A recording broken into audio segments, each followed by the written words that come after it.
काफ़ी सारे लोग इसको बाहर से ही मंगवाते हैं, लेकिन अगर हम मूंग दाल को 1 से 1.5 घंटे के लिए भिगो देंगे और उसके बाद इस तरीके से 10-15 मिनट के लिए किसी कपड़े पर सुखा देंगे, फिर इसको गर्मा गर्म तेल में क्रिस्पी होने तक फ्राई कर लेंगे।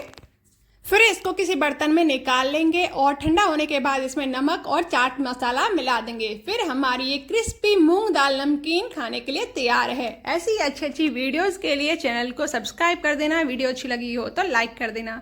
मिलते हैं नेक्स्ट वीडियो में। Bye bye.